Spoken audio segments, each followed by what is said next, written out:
Midwest Whitetail is brought to you by Hoyt Archery, Fuse Accessories, Realtree, Muddy Outdoors, Cabela's, Rocket Broadheads, Scott Archery, Frigid Forage, Trophy Rock, Easton Arrows, RTP Outdoors, Non-Typical Wildlife Solutions, Ozonics, Wilderness Athlete, Grizzly Coolers, Redneck Hunting Blinds, and Nikon. It is March 20th and we are back out here on a new piece of public land. This is actually a completely different area that we've never been to. It's actually north of where we usually hunt. So in a new area, we looked at the map and found this piece that sits way back off the road. It's a little square. We're pretty interested to get back there, do a little bit of scouting. Yeah. Never been there. We're going to take you guys along and kind of show you how we dissect a new property. So the first step when we're looking at this property is to not only look at the access for hunting the piece, but how easy is it for other people to get in. And this piece is pretty difficult unless they're coming off private land. Yep. We're standing at the only access point, and it's about 1.25 miles back to even get to anything that's huntable. And you usually can find that by just looking on a map. Not a lot of roads surrounding it. It's kind of landlocked between a bunch of private. So that's our #1 starting point for a new piece of property, piece of public that we want to check out. And it is pretty difficult to access. I mean, as you can see, it's a lot of tall grass, stuff that during the fall, when it's all up and tall, is going to be pretty challenging for people to navigate, especially in the dark. So it's got a few things definitely that work in its favor. Little creek bottom, some timber, looks like some really good bedding area in there. So access, we're going to figure out how we could even get in and hunt this if it's possible. Look for some good spots that we could hang tree stands and just see what it's like for hunting this fall. So we're excited to check out a new piece. Hopefully find some sheds along the way too. Maybe find a shed or two, which we kind of aren't talking about looking for sheds anymore because we haven't been having any luck, but let's get walking. We got a hike to go.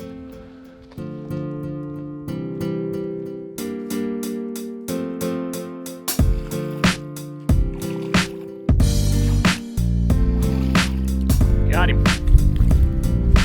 Well, we're not very far into our walk, and we came up across our first set of boot tracks that aren't ours. So not the first thing we want to see. We got one set of boot tracks. That doesn't mean that somebody's hunting here, but you know, they might be back here shed hunting, might be coming off the private land, but we're not very far from the truck yet. We still probably got a little over 1 mile to get back to where we actually are interested in looking. So we're not too discouraged for how close they are to the road. We're gonna keep walking through this creek, which has some pretty deep banks, which would be really good access, especially if the water gets up. We can probably even kayak back through here. So we're gonna keep hiking back here and see what we find. Hopefully these tracks stop pretty soon. We'll probably come this weekend.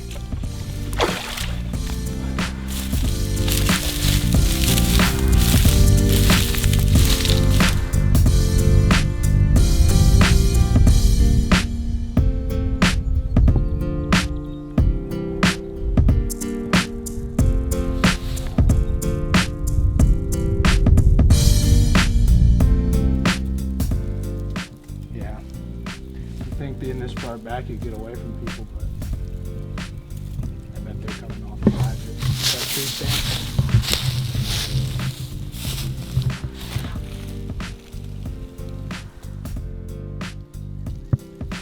We're a decent ways into our scouting mission today, and we came upon our first tree stand, which is actually kind of funny where it is. A lot of this property is planted trees.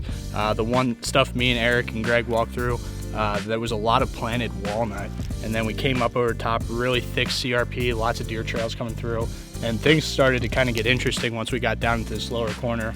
We saw a lot of trails there starting to converge. Looked like a really good spot. I was just saying to Greg, it would be a good spot. We're not sure how you get to it, and we came around the corner and we heard Eric say, "Oh, I found the tree stand." So that's where we're standing right now, and we're pretty close to the private line, so I kind of have a feeling that whoever's hunting here is coming off the private. You can tell by looking at the straps around the tree, the carabiner for the pull-up rope. There's no rust on this. The stand's older, but it definitely hasn't been here longer than a season. The tree hasn't grown around the straps at all.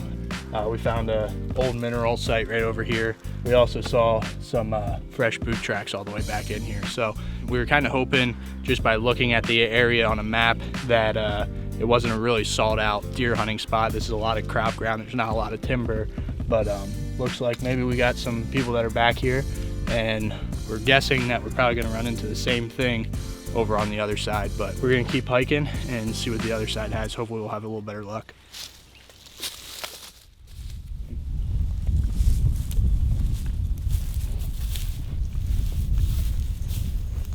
I see ya. Is it a shed or is it a deadhead? Yeah. There's like this really thick little transition strip right there too. We're walking through basically what's planted pin oaks and walnut here behind me, and then there's some white pines up on top that goes down, that actually borders a private bean field. And we were walking through this and I came across an antler. It's about 20 yards away from me right now, but we're gonna go check it out and see what it is.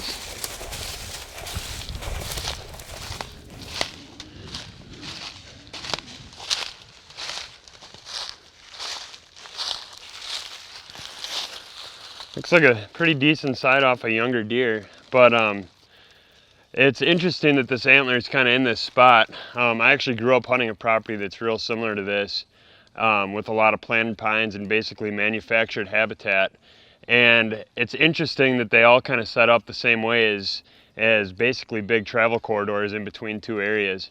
And this is no different really. There's a big commercial bean field on the west edge of this, with then maybe about 10 rows of planted white pines that drops then down into these planted pin oaks and walnut trees. Then down behind me there's a big river bottom. So I'm assuming what these deer were doing later in the season is transitioning from that river bottom, coming through these planted, basically manufactured habitat and going out to feed in that bean field. So it's interesting that the shed's here. I mean, it looks like it's actually been on the ground for a while. Base is pretty white. We're gonna keep walking through this area and hopefully we can find a few more sheds, but if not, I mean, it's definitely an interesting property to kind of keep in the back of our mind.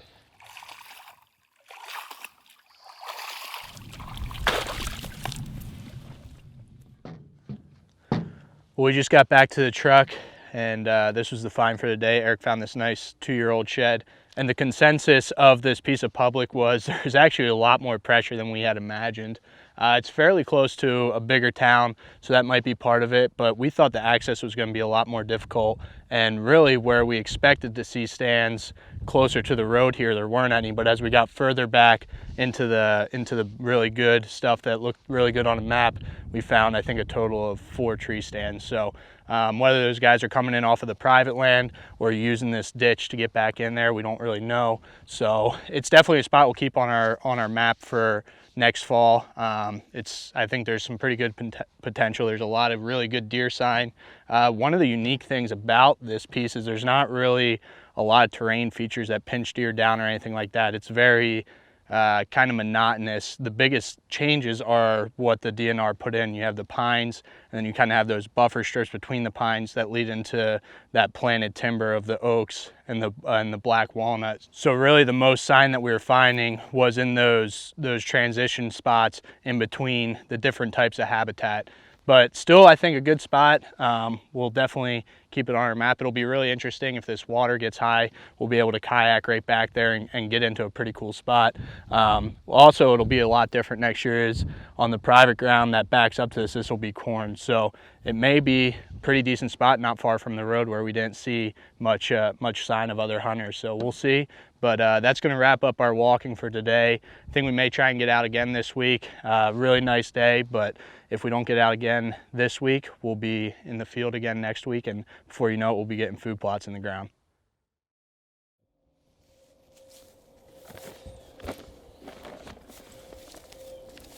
It's March 22nd today. It's a cold spring morning. Eric and John and I are out here on a small piece of property that I hunt not too far from town. Got a bunch of projects to do today. Got to frost seed a food plot, put out a trophy rock and a camera, and then we're going to do some shed hunting. Look for sheds off of a buck that I was hunting last fall that I found out that made it through the season. A big 10-pointer with a double main beam. Got pictures of him in February, so I know he made it. We're at March 22nd now. Hopefully he's dropped his antlers and we can find him. But first things first, got some work to do, and then we're gonna go look for sheds after that.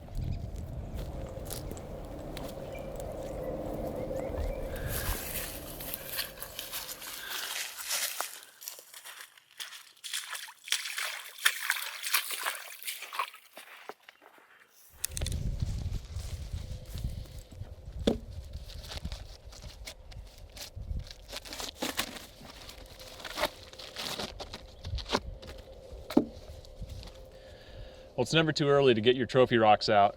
In fact, the deer that I was hunting last year, this is where I first picked him up, was in this very location. And then I created a food plot that we're gonna go to next. And then he started showing up on that during the fall. So not only are trophy rocks beneficial for the deer's health and growth, but it's a great way to get inventory of the bucks that you're hunting. But I'm gonna go ahead and put a camera up now, just for the fun of it. The nice thing is with these muddy cameras, the batteries last long enough that I can just let it go now, and it'll be good for the next several months. And it'll just be fun to get pictures of bucks as they start growing their antlers, and hopefully get them throughout that whole development process. So I'm gonna go ahead and put the camera up now, and then we're gonna move on to the food plot.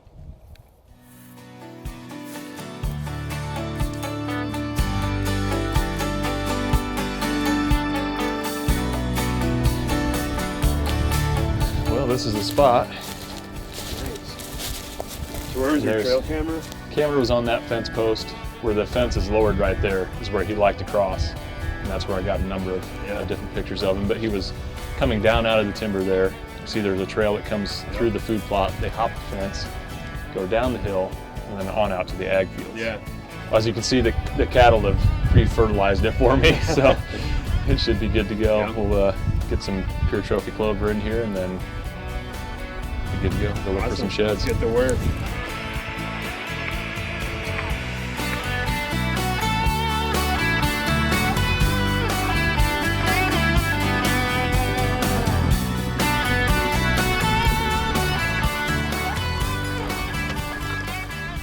Well, I just finished up with the frost seeding. Didn't take very long, just a few passes. And hopefully it'll take good. At this point, we're probably not gonna have very many more frosts.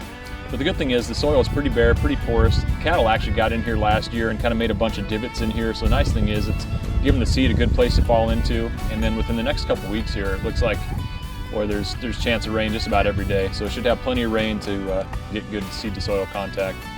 So anyways, now comes the fun part. We're gonna go look for some sheds. And the particular deer that we're really looking for is, like I said, that double beam buck. And this is the food plot where I got pictures of him early in the fall and during the season.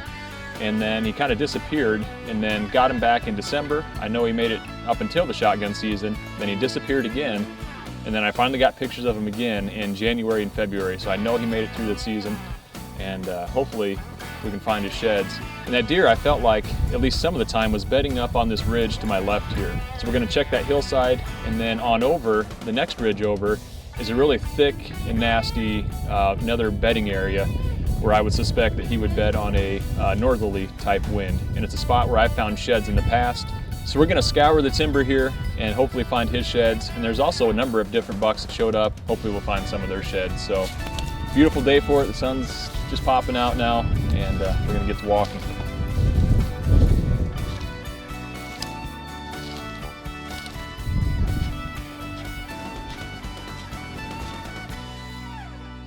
Hey, got one down here.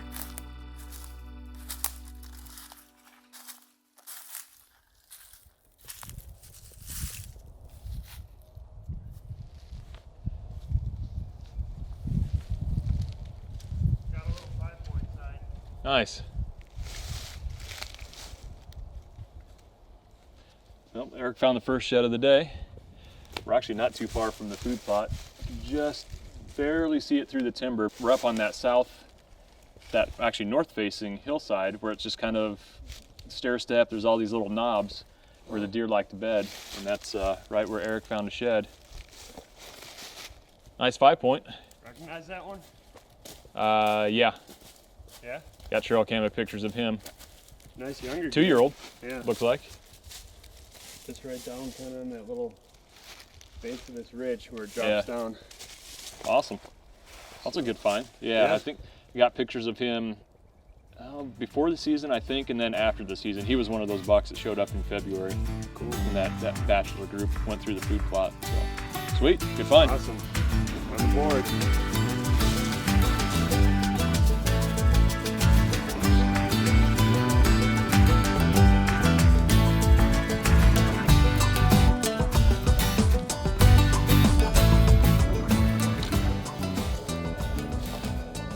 There's one.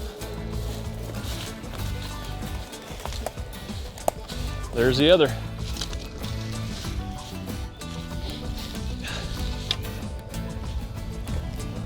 Match set. Look at that weird thing. I just found a match set here.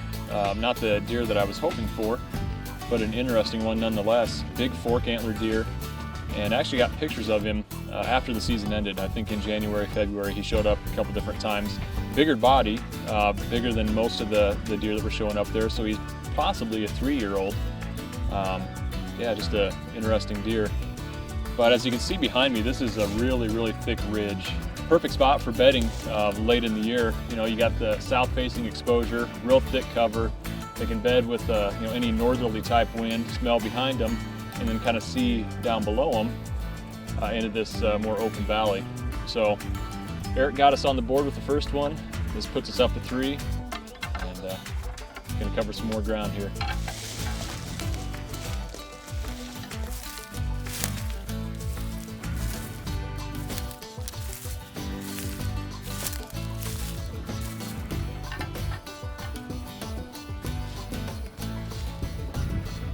Well, we just finished up the walk and came up with 3 sheds, which wasn't too bad for just a couple hours of walking.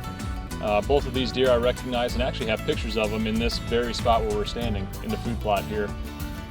Didn't find the deer sheds that we were after, the double beam buck, but I know he was alive as of February, so I have high hopes of getting him on camera, hopefully getting him on that trophy rock that I put out as he starts to develop this spring. Should be fairly recognizable, especially if he grows that double beam again. He started out pretty low. So we had a productive day overall, got the trophy rock out, frost seeded this food plot with frigid forage, pure trophy clover, and found a few sheds, so. Can't beat that. Good day. Well, that's it for this week's show. I'm gonna get into the act a little bit by next week. I've got a food plot that we've been working on over the course of the last, basically almost a year now since we started on it. Didn't get it finished last year. Chad came in and pulled a bunch of stumps for us, so we're gonna get busy on that one. It's time now. We're getting into April, and I always figured that April's kind of really the key month for getting the food plots in the ground here in the Midwest. So keep checking back. That whole planning process is gonna start taking shape. We'll start digging into the poor man plots as well. That's one of the topics that we've done really well with over the years. People really appreciate when we show them how to create food plots using almost no equipment at all, on a low budget with a lot of sweat equity. So we'll put one of those together for you too. So I appreciate you joining us. We'll see you right back here again next week for the next episode of Midwest Whitetail. And remember to always dream big.